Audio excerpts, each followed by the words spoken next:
Well, hello, everybody. I'm Reverend Sue Nilsson-Kibbe. I am the Director of the Office of Missional Church Development for the West Ohio Conference. And for this Traction Track, it is exciting to have a couple of guests who are passionate about this topic. So would like to introduce to you Reverend Terry McHugh, who's the Executive Pastor of Garfield Memorial United Methodist Church in Cleveland, Ohio. And with her is Reverend Curt Bissell, who is the Garfield Memorial United Methodist Church online pastor. And the two of them are really passionate about what it means to have guest readiness for online attendance as well as online visitors when we're doing worship online. How do we think about that? It's challenging enough to do it in the live service on the building. What does it mean when we're doing it online? And so welcome to the two of you. And Terry, why don't you get us started? What is all this about for you? Well, I think it's really about finding ways to connect with people and help them to maintain or for the first time have a connection to Christ, first of all, and to the church. And we're navigating so many unfamiliar, fluid circumstances. And so this can seem like one more thing that it's hard to understand if you've not been experienced in online ministry. But I think what's been really helpful for me to remember is that it's about connecting with people. The technology is a tool that helps us to do that. And it's really for such a time as this that God has provided even the mechanism through which we're recording this short video to be able to connect even while we're sheltering in place. And so the tools that we have, I'd like to remember, are to enable us to do the things that we do anyhow, but just using a different medium.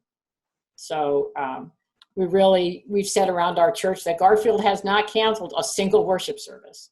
We did not cancel Easter. We did not cancel Palm Sunday. We've been there the whole time, and God has continued to work. And we've even during these times added some components to our online ministry, in addition to worship, which we had been doing, to small groups, which we had been doing, to help people connect. And there's such a hunger for people to just be together, to see other human faces, and not just be in their spaces.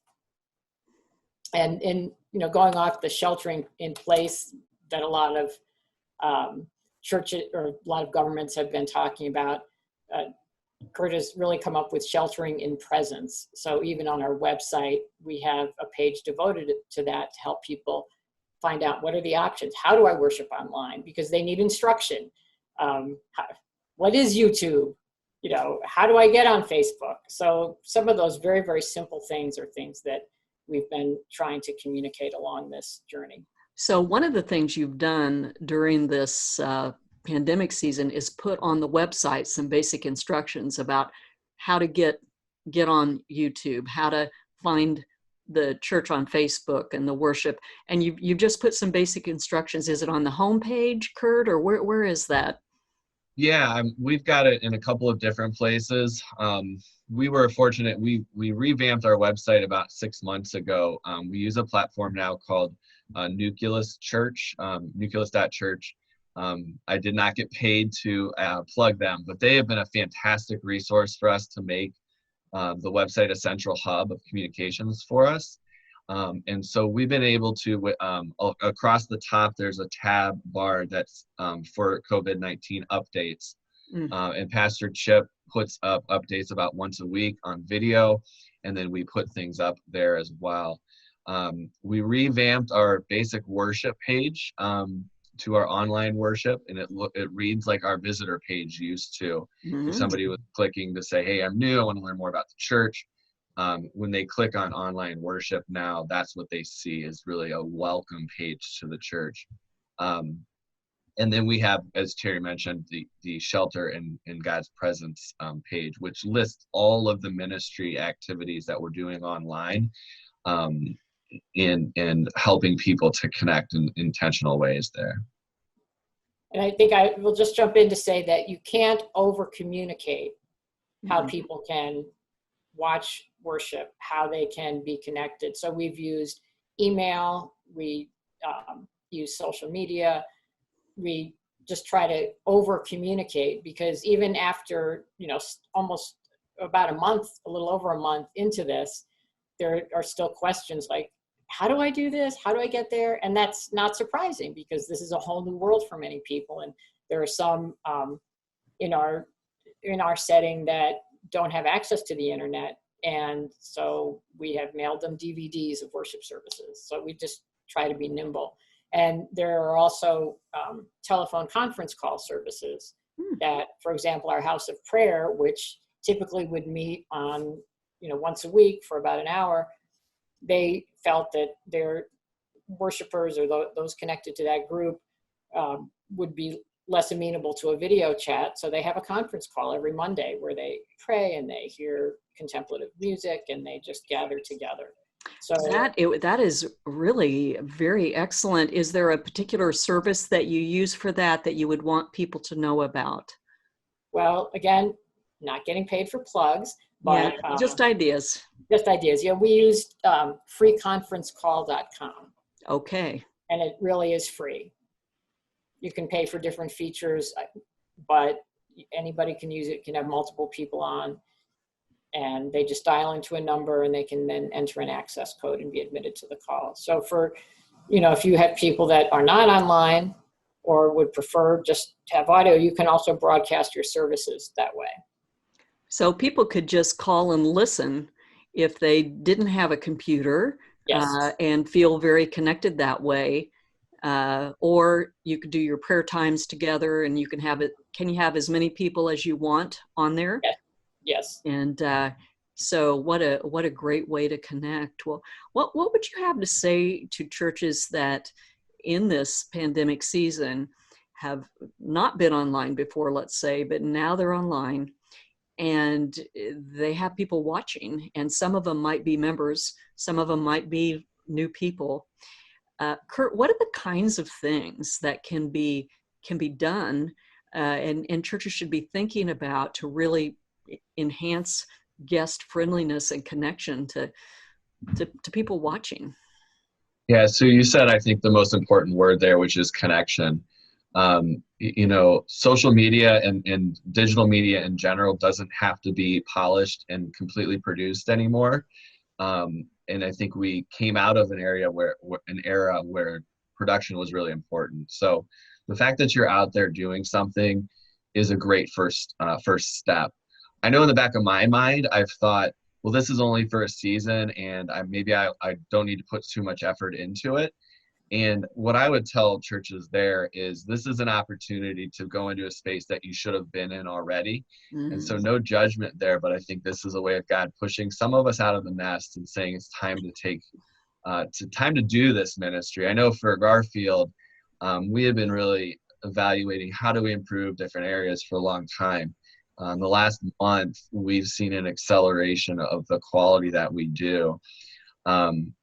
But I would look for ways to connect. If you're doing an online worship service, doing it on Facebook Live, have somebody in the chat that's really there to welcome people and to generate conversation. That's one of the things that I've done for the last 2 years is every our 10 o'clock Mosaic service, I'm in there. I welcome people as they come in.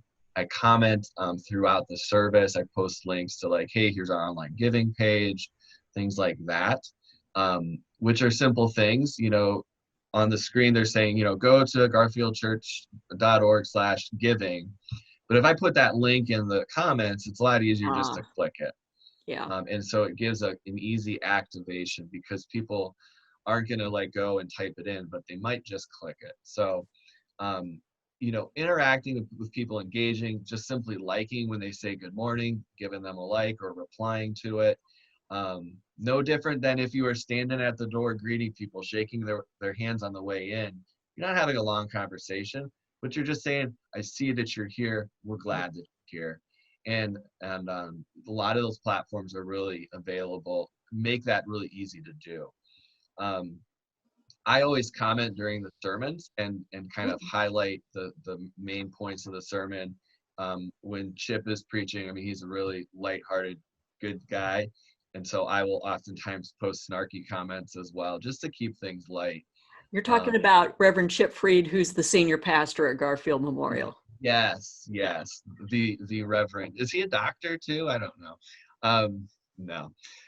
So yeah, I mean, those are just basic things when you're on like Facebook Live. We also use the church online platform that's provided by lifechurch.tv. Okay, what is the reference for that, just so people can get it? Yeah, I believe it's, if you just type in online church or church online, it will come up. Okay. Terry, do you know the? I think it's churchonline.com, but this is an amazing resource if someone has just started on Facebook Live or possibly YouTube Live and they want to go a next step. This is completely free to churches. It's high quality, and it's an interactive online church platform that you can stream to, and you can not only stream to Facebook Live, you could also stream to that. So it's not one or the other. And so it's made available by the same people who make the Bible app that many people use. And again, completely free. And it has the ability to have not only chats, but there's a prayer feature. You can pull up scripture. So if someone wants to go to another level, they have very good support, and it's a really helpful platform. We started using that maybe 6 months ago, maybe a little bit more. No, but I've been using it for at least a year. Okay. And I would just encourage churches, that's a platform we love using. It's got you can click a button for live prayer. Sends me a message that people have prayer requests, and I'm dialoguing with them in a confidential, private chat box. It might be a next step for folks. I don't think you have to do it if you're not doing it yet. And we're in the midst of crisis. You probably don't want to, build that out yet, or maybe you have time and nothing else to do, so build it out. But yeah, it is a really good platform. Again, it allows us to engage with people and connect with them in their everyday lives. And when we aren't in a pandemic, lots of churches, those folks are still in church only an hour or 2 hours a week. There's 168 hours in a week. What are we doing with the rest of that time? Maybe we're lucky and they come to Bible study on Wednesday nights as well. So now we've got them for 3 hours. Still a lot of hours left. And so we're looking for any opportunity to engage them throughout the week. It's even more important now because of the way people are socially isolated. But everything we do online is not about just a mouthpiece or a microphone, but it's about a connection. I think one of the mistakes a lot of churches make on their website, but also on their social media platforms, is they use it almost as a bulletin board where they just put up lots of different announcements and, hey, we're doing this, and they just talk at people. And we need to talk with people. And so the more we can use a platform to build a two-way conversation, I think the better off we're going to be. And that's with your current folks, and it's also with the folks that are coming in new. People are looking for authentic relationships. They want to see how our faith is being lived out in these trying times. And we have a chance to do that.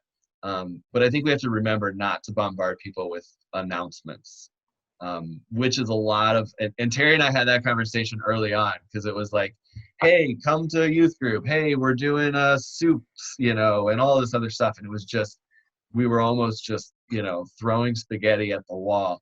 And we had to shift our mindset there to say, how can we drive interaction? So that would be my biggest encouragement. We can talk more about, obviously, some ways we do that. Well, so let's say that somebody new was watching online, and you greet them when they come on in the, as you've described, you type a greeting. What would you invite them to next, and how would you invite them? If you were going to invite them to another connection, does that happen in the chat box? Does that happen on the screen? Does that, you email them later? Or Curt, what could the churches, what could you teach other churches about that? I would say we're learning that piece probably as much as any other. Okay. We've always viewed online as a safe place to check us out. Okay. And so usually if people are checking us out, it's the next step before they'll come to the physical building. So we've permitted them to have, for the most part, anonymity there. I know Terry and I were just talking in the last week about, do we need to have some sort of, welcome feature or way for them to sign up? And so we've been working on that. Our website allows us to create forms. We actually have our online guests. Our survey for worship is an online survey. So if you're coming to church for the first time in our physical building, we'll tell you to go, what's the website we send them to, Terry? New@gmc.com. Thank you. New@gmc.com, and there's a survey there that they just click about 10 different questions. And then we're able to send them a gift basket, a welcome packet of things. So we're talking about, do we do a pared down version of that? Hey, thanks for coming to worship. Give us a little feedback. Tell us about yourself a little bit. And then figuring out how that looks going forward. Because I think we're looking at a reality that this lasts longer than we thought it might. And even if it doesn't, it's some things that we need to be doing more proactively. So this could create eventually a whole online only congregation, couldn't it? People, churchhome.org in California, you might have heard about them, the people can join the church who just attend online, join the church. There's a 24/7 trained lay pastor that you can chat with live on the website. There's a lobby you can go to have virtual, conversations with other online. They've really created a whole virtual world there. And what would you have to say about that, Terry? What, do you see that as the wave of the future, or just a flash in the pan for one church, or what are you thinking? Well, I think that we have an opportunity here to help the church be in multiple containers. So I think being together in person is something that we'll return to, and that's important. But I think having the online ability, and maybe in some cases people will remain online and not come to a worship service. But I think the goal is to make the connections personal, at least for us. Doesn't mean somebody couldn't join online. We were in the middle of a membership preparation class before this happened. And so, we wanted to continue online. Our confirmation is continued online. We're not sure how we're going to celebrate it yet, but it might be online. I think another way, when you ask about next steps or how to help people if they've come for the first time, part of that comes from whatever the worship leader is doing up front. So in other words, if you're reading scripture, if you're preaching, whatever your role is, whatever the format is of your worship experience, to acknowledge that people are watching online and to maybe adjust your delivery a little bit, because everybody knows that you're not preaching to a full auditorium. But I will say that, so a very small team of us are present in our church location on Sunday mornings to record and stream the service. And what has surprised me when there are, a handful of people in the building is that it feels completely full, because we can feel the presence of those who are there and worshiping online. And so we want to acknowledge them and greet them and, not be super hokey, like, can you hear me? Not like that, but to say, we recognize that, your life is a little different right now. On Easter, we said, you're probably feeling some grief because Easter isn't what you thought it would be. And so acknowledging that, not pretending that this is just life as usual, and yet that doing some of the same things in a different way, I think gives people a lot of comfort.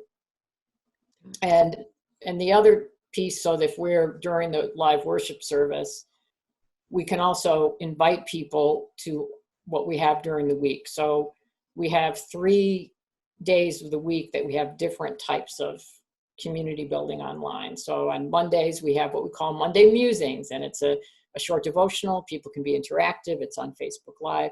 On Wednesdays, our worship team on Facebook Live has they may sing a song or two and share some devotional moments. Again, it's short, but people can come in and connect. It's not a worship service, but it's almost like the band is rehearsing and they want you to come in and experience that. And on Fridays, we have something called Faith on Fridays at noon and at 5 o'clock.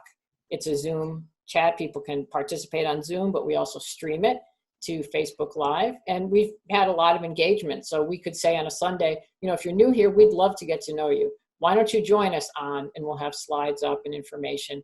And then we continually push people to the website as the central hub of communication, because prior to this website, and I know people aren't going to redo their website, but it's something to keep in mind, that instead of in your bulletin or your communications, your email saying, well, if you want to know about this, call Terry. And if you want to serve in the food pantry, call Timmy, and all that. It's just anything at all about getting connected, go to garfieldchurch.org. That's all you have to do. And so to a new person, we can say, go to garfieldchurch.org and we'll help connect you. So what you're saying is, let's say that there's just a new person viewing the online service. And in addition to saying hello to them in the chat, as Curt described, maybe praying, if you've got that other platform, praying with them in the separate private chat room. You're saying, Terry, that the online worship leader has some responsibility to name some next connection points.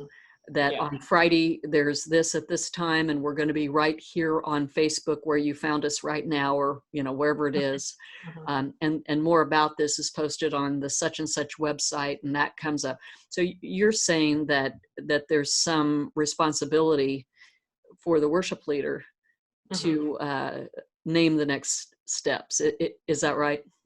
Yeah, I think you can't over communicate, because people are going to hear when you say it one time, and then they may not hear it when you say it another time. Yeah. So if Curt is emphasizing it, if those of us leading worship are emphasizing it, and then that helps us to hope that people will hear. Yeah.